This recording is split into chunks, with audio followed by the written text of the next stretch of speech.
దివంగత ప్రధాని రాజీవ్ గాంధీ ఆశయ సాధన కోసం ప్రతి ఒక్కరూ కృషి చేయాల్సిన అవసరం ఎంతైనా ఉందని పెందుర్తి నియోజకవర్గం కాంగ్రెస్ పార్టీ ఇన్ఛార్జ్ విన్నకోట రాము ప్రజలకు పిలుపునిచ్చారు. విశాఖ జిల్లా పెందుర్తి మండలం చిన్న ముసిరివాడ గ్రామంలో మాజీ ప్రధానమంత్రి రాజీవ్ గాంధీ వర్ధంతి కార్యక్రమం కాంగ్రెస్ పార్టీ నాయకులతో కలిసి రాము ఘనంగా నిర్వహించారు. ముందుగా రాజీవ్ గాంధీ విగ్రహానికి పూలమాలలు వేసి ఘనంగా నివాళులర్పించారు. ఈ సందర్భంగా ఆయన మాట్లాడుతూ భారతదేశ అభివృద్ధికి రాజీవ్ గాంధీ ఎంతో కృషి చేశారన్నారు. ఆయన హయాంలో ఎన్నో ప్రజా సంక్షేమ కార్యక్రమాలు అమలు చేశారన్నారు. రాజీవ్ గాంధీ గారి 35వ వర్ధంతి సందర్భంగా పెందుర్తి నియోజకవర్గంలో ఉన్నటువంటి లీడర్స్ అందరూ కూడా ఈరోజు ఇక్కడికి వచ్చి రాజీవ్ గాంధీ గారికి ఘనమైన నివాళులు అర్పించడం జరిగింది. ఇక్కడ రాజీవ్ గాంధీ గారి వర్ధంతి అవనియండి, జయంతి అవనియండి, మరి పెందుర్తి నియోజకవర్గంతో కూడా వచ్చి ఇక్కడ ఘనమైన నివాళులు ఇవ్వడం అనేది పరిపాటి.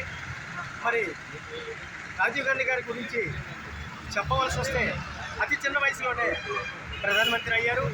అతను 1944 ఆగస్టు 21వ తారీఖున జన్మించారు.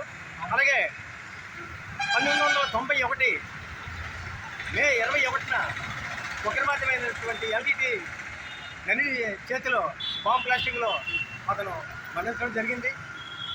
అతనే కాదు, అతని తల్లి అయినటువంటి ఇందిరాగాంధీ గారు కూడా దేశ సేవకి చేస్తూ ప్రాణాలు అర్పించారు. అదే కోవలో కూడా మన రాజీవ్ గాంధీ గారు కూడా దేశ సేవ కోసం చేస్తూ దేశ సేవ కోసమే అతను ప్రాణాలు అర్పించడం జరిగింది.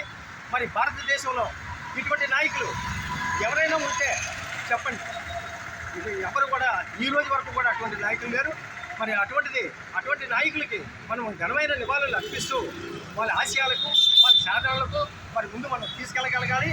అది తీసుకెళ్ళిన రోజునాడే ఆ రోజే ఘనమైన నివాళులు అర్పించడం జరుగుతుంది. మరి అయితే రాజీవ్ గాంధీ గారు యువతకి 18 సంవత్సరాలు నిండిన వెంటనే ఓటు హక్కు కల్పించారంటే అది రాజీవ్ గాంధీ గారికి అర్హత గొప్పదలైన అతనికి అందుతాయి.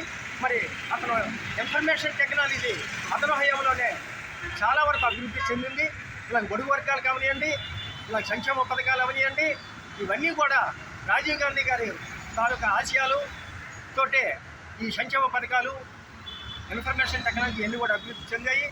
ఈరోజు మరి అతనికి ఇక్కడ ఘనమైన నివాళులు అర్పించడం అనేది జరిగింది. ఇక మీద కూడా కాంగ్రెస్ కంపల్సరీగా ఏ పోరాటమైనా సరే ముందుంటుంది. అయితే ముఖ్యంగా ఈరోజు డిసిసి అధ్యక్షుడైనటువంటి బొడ్డు శ్రీనివాసరావు గారి ఆదేశాల మేరకు మరి ఈరోజు ఇక్కడికి వచ్చి ఈ కార్యక్రమం అనేది నివాళులు ఇవ్వడం అనేది జరిగింది.